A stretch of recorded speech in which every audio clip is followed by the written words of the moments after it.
Alright. Fucking. There we go. Okay. There's a lot of fucking. First off, thank you for taking the time, blah blah blah. When I first came across your music, video clip on social media, blah blah blah.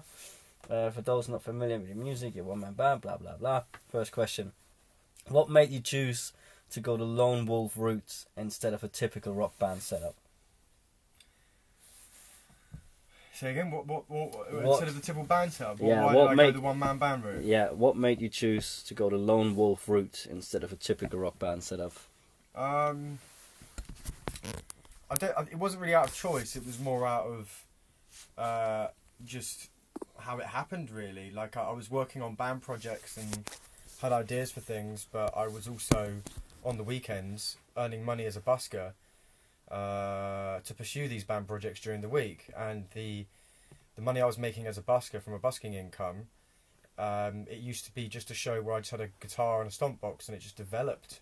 In time, it started with 3 songs, and then eventually I got 5 songs, and over the years I just started to gain following, and when I got the Farmer Foot drum kit, it just expanded, and I managed to do an album out of it, and by that time I already had fan base, and people wanted to hear the tunes, so it just sort of happened naturally. And then when I realised what it is that I was working on, I was like, okay, I'm going to follow this and pursue this, but it was never my intention to be a one-man band.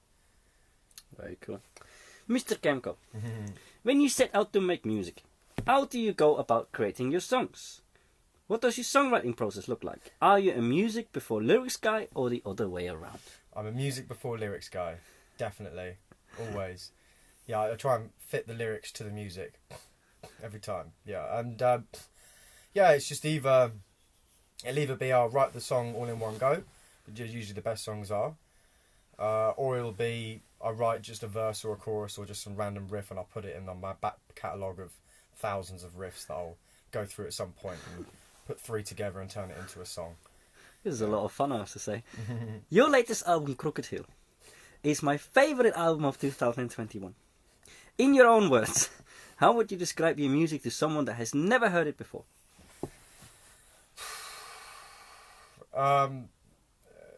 Bluesy fucking stoner rock. And keep the word fucking in there. Yes, I like it. Since I'm curious, what 3 albums besides yours do you think we should all be listening to? This is your Firebreather. Okay, yeah. I think, Firebreather Under a Blood Moon is something I really like. I'm listening to that a lot at the moment. What else is there? There's a few good albums, actually, I've been listening to recently, but I can't remember the names of them. I'm useless. Absolutely useless. As a band called Steak that I really like as well, I've been listening to a lot, but their album escapes me though. I can look that up for you, mate. Yeah, Steak. It's 3 albums, wasn't it? What's another really good album to listen to? I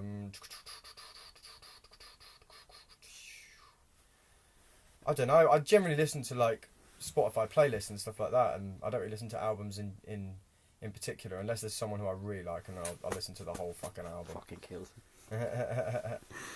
I've only really got 2 there, to be honest. That's in good terms enough, of albums. man. Yeah. It's 2 more than usually people have. Did the pandemic force you to take a larger approach to marketing your music online than before? Yes, because there was nothing else to do. It literally stopped me from busking. It stopped me from everything. So I started doing Sounds of the Van videos, and I was just doing more online stuff. I was just jamming in my van, filming it, getting it out to the fans. There was a lot more going on from that regard. Yeah. I fucking love that every interview asks about it. Like, that was one of the better ideas we have, man. How do you feel about social media as a marketing tool for today's indie musicians? Yeah, I mean, it is, but it only really becomes a marketing tool when you've already got some fan base in the first place. So all I would suggest to indie bands is just get out and perform. And even when you do get a fan base, I wouldn't worry about the social media stuff. As from a musician's perspective, it's not something you should ever focus on, ever. You should just be out there playing to people, play on the street, play in clubs, play everywhere. That's the only thing a musician should focus on. See it more as an extension to what you do rather than, it's a way to keep fans, not necessarily... Yeah, it's not a way to gain them, I don't believe. I think lots of musicians get hung up on the whole kind of, I've got to gain fans by doing this video or doing this or doing that or whatever it is. And those things may help, but, you know, the attachment to those ideas in your head and thinking that they're going to help you is not. You just got to focus on your show and playing, you know, and playing, being better, you know. That's the only thing I focus on, like, even now, you know. That's the thing I focus on, is getting better at what I do, you know. Eventually a musician, if they get to a certain point with fan base, there'll be people to take over that social media stuff. But generally, fans actually prefer it when, you know, the musician has no idea about that stuff, because you're not supposed to know. You're meant to be a musician, right? Yeah. You know. Where did the idea for Sounds from the Van come from? Like I said, that was a COVID thing, over COVID lockdown.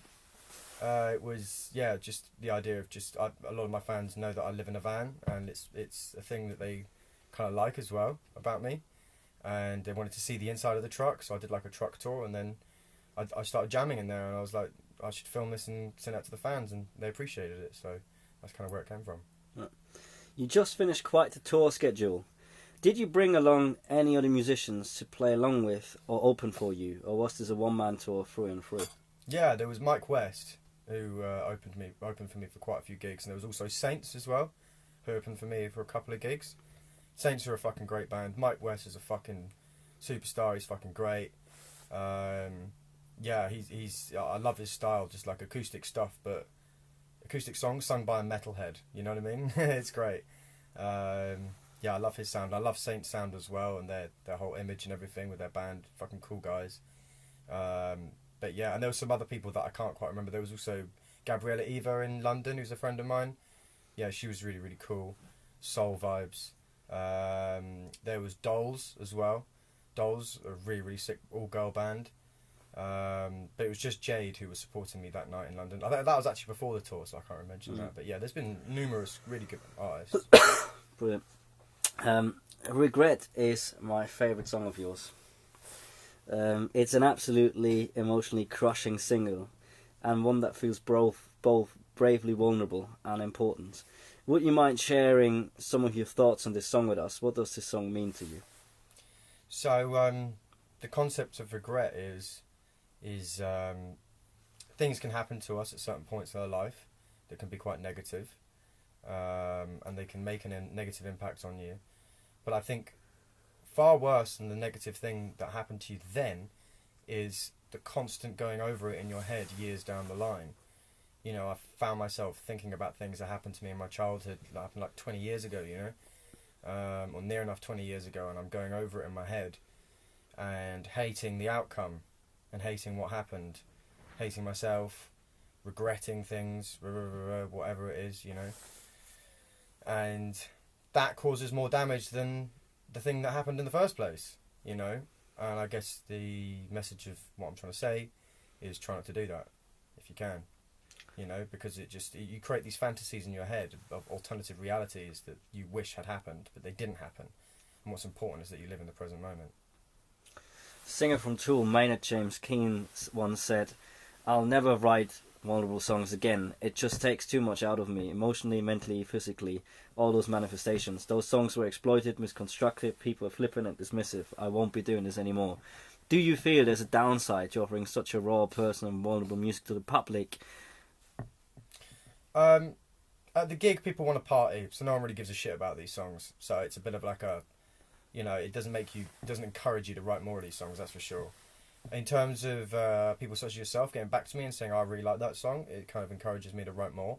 But yeah, it does expose, you know, that side of you, and it does expose things that may have happened to you and things maybe you don't want to talk about so much. But these are things that go through our heads all the time, and I think as a songwriter, I've got to express what's going on in my head, because it's probably going on in other people's heads, so we can all relate and talk about it and feel the same things, you know. And if there's something I can offer, then and it helps them, then great. And if they can offer something back, then that's great. That's how it all works, right? You know, that's what art's about. But yeah, it's a lot more fun to write a fucking banger, that's for sure.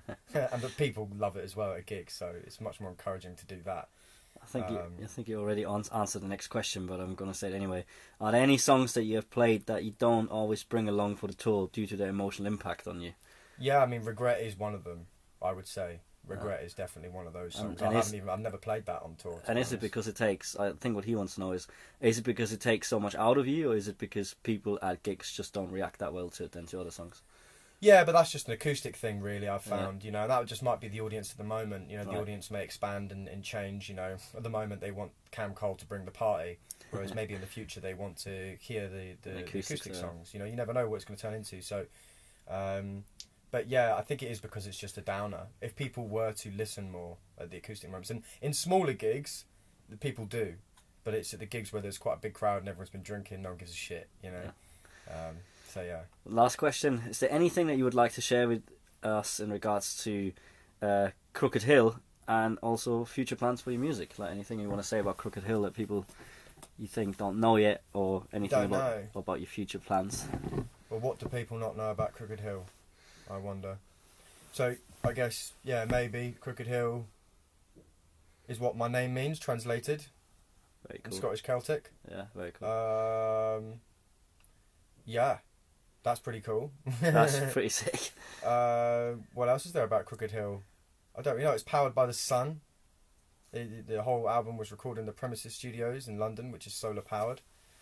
What else is cool about Crooked Hill?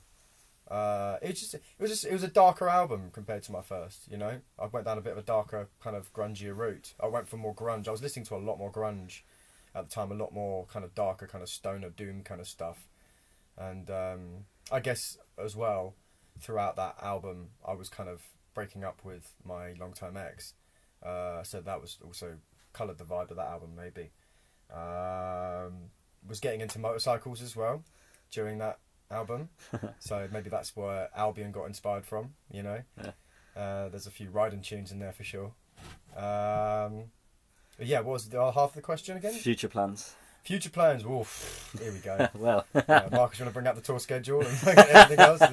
Bring out get the calendar out. Get the calendar out. Yeah, that's well. Basically, you could just say, look, I'm planning on being out of the UK for a majority of next year and finally get to all the places where I wanted to go for. Yeah, that's fine, man. A long time. Yeah, sure. Like fucking literally, I'm going to go to America soon. Got plans for Europe. Got plans for Mexico. Plans for Canada. Some of them are concrete, some of them are still somewhat in the pipeline but are getting formulated. Like, I just want to fucking tour the world with these two albums, and eventually release my third album, which is like a year and a half away, which I'm working very hard on and I'm extremely excited about. But yeah, busy. Gonna tour the world, take a little mini break, release the third album, tour that till the end of the earth. So that's the plan.